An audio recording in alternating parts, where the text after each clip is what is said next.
Hey there. I want to talk to you a little bit about the seduction of a diagnosis.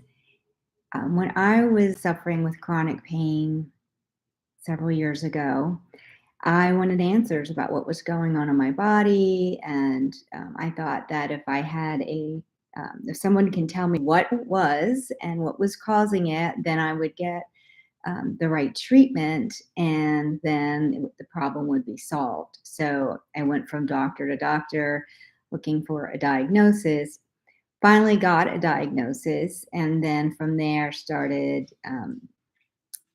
getting treatments. And long story short, that led me to getting to a point where at one point I was taking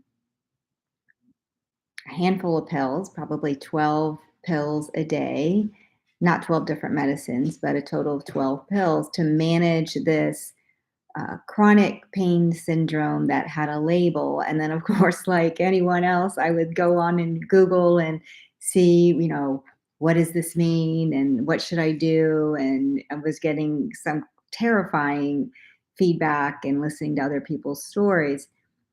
And this happens a lot. Like when our body doesn't work right and we're experiencing a sensation that doesn't make sense, we want answers and we want relief. The problem with thinking that there's something wrong with us, and this is really tricky, right? That we could be uncomfortable and be having sensations that are um, unexplainable, and there's nothing wrong, that actually our body is telling us something about ourselves. It's for us, it's by us, it's to us, but there's not a lot of support for that kind of thinking, that kind of paradigm shift where we trust our bodies and we believe that everything that's happening is good. And that can be really challenging when we feel bad to believe that something good is happening. And so, through my own journey and through working with many other people, throughout my career, I realized that that simple shift, like a lot of things that are simple. It's simple, but it's not easy, and it requires like an unlearning. Like, requires an unlearning and a learning, and until it becomes a habit that when something's going on in your body, you immediately go to the place of, ooh, something good is happening. I don't necessarily understand what it is and how it's going to play out, but it's good. And outside of physical trauma, where you have a broken bone or an injury or something like that that's happening that needs to be addressed, pretty much everything else, if you take a wait and see and trust. Recently I had something that I woke up one day and I felt terrible.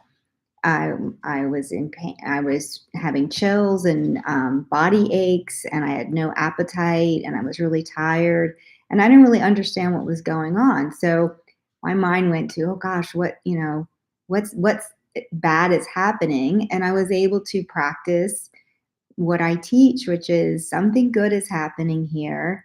I don't understand it yet in this moment, but if I can do what my body's saying to do, which is, hey, don't eat anything and be still. Really, that's all I needed to do, is not eat for a day and rest.